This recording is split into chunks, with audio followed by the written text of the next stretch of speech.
Hello, everybody. Faceless here. I got something a little different and maybe a little bit similar. Um, yeah. Sometimes I write these, sometimes I don't. But anyways, I would like to tell you the tale of non-existence. You ever wonder why chemical chance created all life on Earth? Well, I do too. Do I have an infinite or finite answer? Probably not. But there was a man named Thomas Gilliam. He used to be really into spaceships, UFOs, conspiracy theories, Bigfoot, what have you. Later on, he became a cryptozoologist, set on finding all these creatures that may or may not have existed, or maybe was once an aberration or just an offshoot. He searched the jungles of Borneo. He went through deep ice packs of Canada. He went to Antarctica. He tried to look for an ice wall. He might have found something, but it wasn't exactly what he was expecting. He's been to the Amazon, he's been to Egypt, he's been to the Gobi Desert in China. But what he found in these frozen wastelands soon forgotten was something that would totally change the way he looked at himself and the universe and as others.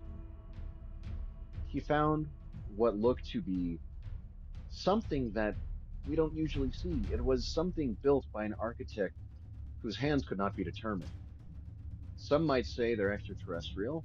Some might say they're lizard people living down below. Some might say we are the aliens. This could be true, but it looked like Mayan, Aztec, Egyptian, and even Greek construction altogether. Everything depicted the same thing. Our masters will soon come back for us and finish the job. Others fully embraced that they might be the aliens. He wasn't so sure. Thomas went down these ancient steps that looked like they were more than frozen, but melding to his movement underneath his feet, like some kind of echo from the past resounding within him and these walls. He went down further and further, seeing what he could only describe as mysterious mummified beings that didn't always resemble a human, or humans that went through an extensive transformation. They call them the enlightened. As Thomas begins to see a lot more depictions and reliefs of creatures around humanoid ones, and then humans, even proto-humans, fill the room and his mind with thoughts. He finally gets to the main chamber. It is like nothing he ever has seen before in any of the places he has explored in runes excavated.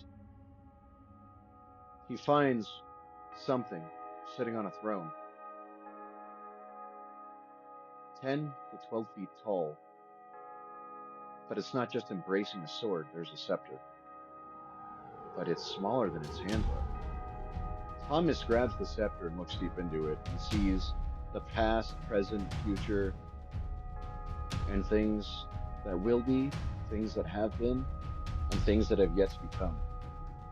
There's also something on this mummified giant's forehead. It kind of looks like a third eye, but it's connected to something fastened around his forehead. Thomas tries to take it off, but it won't budge. He pulls so hard, the skull and the helmet, because it all crumbled, except for the device itself. It seems it was only kept together merely by the test of time and when the air was not disturbed.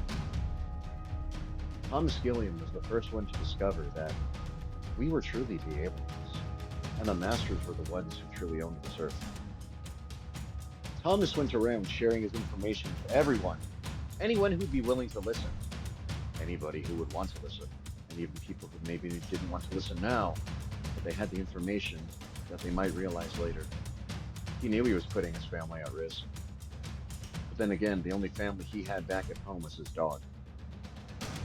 He knows that anybody who is connected to him might be questioned or pursued for something only he knows that was passed on from a race that's far extinct from this earth. Thomas Gilliam, the first one to figure out we are not what we've seen. Sometimes we have to embrace the non existence of us all.